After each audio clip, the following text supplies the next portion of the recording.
G'day guys. Well, today what we're going to do is run through a couple of different games in the Mighty Tortoise.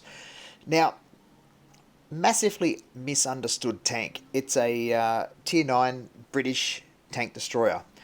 Follows on from the AT-15 and leads ultimately to the FV-183. Now, everyone thinks the Tortoise is as tough as a T-95, which is the equivalent in the American TD line. Now, in terms of its armor profile, it's okay, it's quite good, but there's a number of areas on this tank that let it down. One of them is that dirty, great big hatch at the top there. Can you see it? It sticks out like a great big thumb on top of this tank. And I swear that there's been some kind of guidebook to engaging this tank, because everyone knows that's where you shoot a tortoise. And any kind of engagement that you have with any enemy, unless they don't know that, of course, they will shoot there. And the front armor is decent on the tank. It can be penned, particularly by tier 10s on a regular basis. So what I ended up having to do with this tank is play it very similar to the AT-15, and that was do a fair bit of sniping, and also use the actual gun depression, because it's got really good gun depression, and try and sort of keep out of harm's way and do as much damage as I can. Occasionally this tank was a game winner. When I say that, it was a tank that I believe you could carry in. But quite often, its role is a support tank. I don't see this tank really being a frontline, belter. It can do the job if you have to, but on a regular basis, if you're playing this tank, you're going to become frustrated in it, and that's exactly what happened to me. I had a love-hate relationship with the Tortoise, and can I just say from the outset, from AT-15 to the Tortoise, it's a massive grind to FV-183. It's not just a small grind, it's a huge grind, because the amount of credits that you've got to build up to buy the FV-183 is, 6.3 mil or whatever it is, plus you've got to get the experience to work through it. So you're going to be playing this tank a lot if you expect to try and grind all your way through to FV-183. But as you can see with the tank, the gun's okay, provided you've got, a good aim onto the target that you're at. But it's not got no Russian. You said that, I missed that. Okay, it's a couple of 100 meters away, but you wouldn't expect that would have missed. And if it didn't miss, you're not always guaranteed of a pen, because the actual alpha damage ability of the round is great, so long as you penetrate the actual armor. So, sometimes the rounds can be quite trollish, and occasionally you'll get a good shot in like that. Although I didn't do that, but I think I contributed. So, you won't always get the kill, but we just keep chipping away. It's not going to do massive alpha damage like a lot of people think. It's not like a T30 or a T95. I mean, T95, you'll roll up in front of someone with that and there's fear in their eyes. This thing, you roll up in front of someone and they go, meh, it's a tortoise. Let's just go to town on his hatch, the big thumb that hangs out the top of the tank. I mean, I got to the point, my opinion of this tank was, it really needs a buff. And I might get sort of lambasted for that, but I do think this tank is in need of a buff. And look, Wargaming might get, the stats on the tank and who plays it, and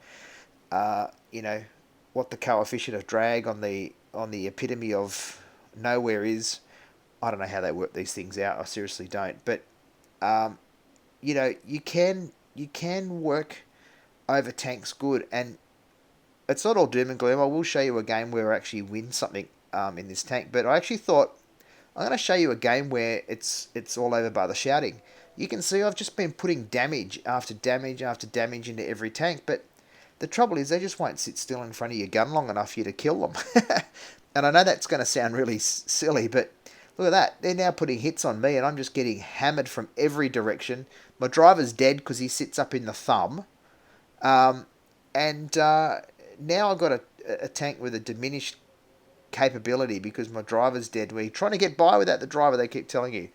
Um, so, again, it's one of those things where, T-54 just comes up on the side and does you over. Um, so there can be a lot of not of fun in the tank, and nearly every game, like 3,200 damage we did. I mean, two people on our team didn't even score um, anything. So again, you're looking at a situation where you can do a lot of damage with a tank because you just keep putting rounds in. That's one good thing it's got going for it. Let's be a positive here for a sec. It's got good damage per minute because the rate of fire is significant. It's really good. So you can see I'm employing the tactics that I would have talked about in the AT-15 video here, and I'm using this position where I'm protecting my thumb on top of the tank here. Call it the cupula or the hatch or whatever you want to call it. I call it the thumb because it looks like one.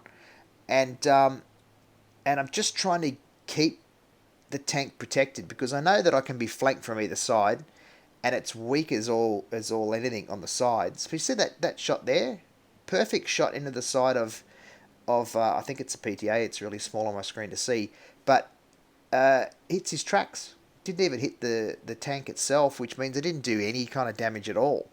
And that's the other problem is just the gun handling is not. It's not perfect. It does let the tank down.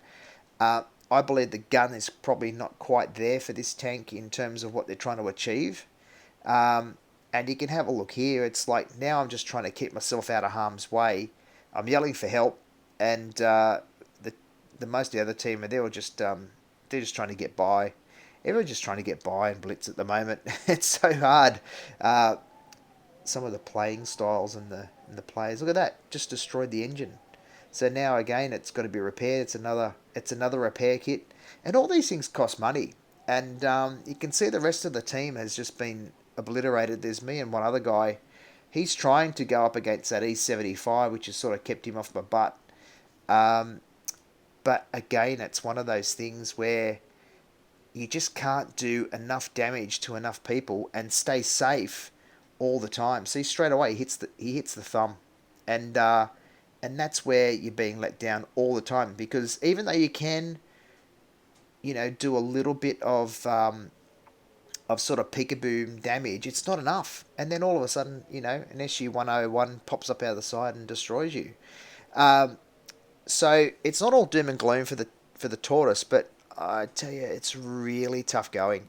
And it was one of those things where I really did get frustrated. I think I ended up with about a 57 or 58% win rate in this tank, which it was kind of remarkable in the end because you're working hard to get that. It's not like it's an easy tank to grind at all. And so here you can see I'm using the same kind of tactics. I'm not just rolling straight up into these guys. I'm staying on this ridge and trying to get shots off where I can.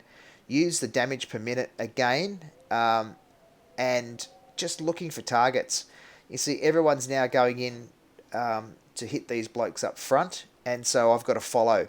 Again, remembering it's a support tank. So I'm trying to put support fire onto the players, onto the red team as much as I can to help support the rest of the team.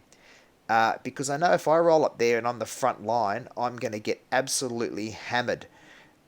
So I've just got to be there with a bit of a presence and put some damage in as much as I can and try and protect some of the hit points because I know that I'll be needed.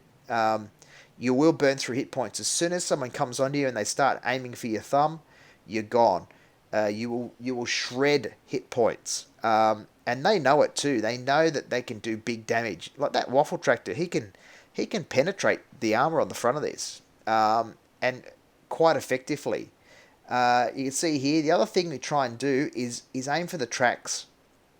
It's not always easy But if you can aim for the tracks and you track them in front of you and using that damage per minute, you can still belt into them, and that's where you do get a bit of an advantage over them.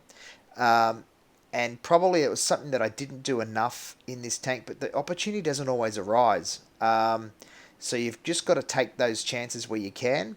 But now you see, I've sort of protected him hit points here. He straight away went for the thumb. He was just like, oh, look up, there's the tortoise thumb. So I tracked him there, and I'm trying to angle my tank away from his gun, you see. And at that point, now he's aiming back for the thumb, but it's too late. We've nailed him. But that's the kind of stuff that you got to do in this tank to be successful. Good luck with it. In the end, I had a love-hate relationship with it, and I'm sure you will too. Enjoy. Cheers.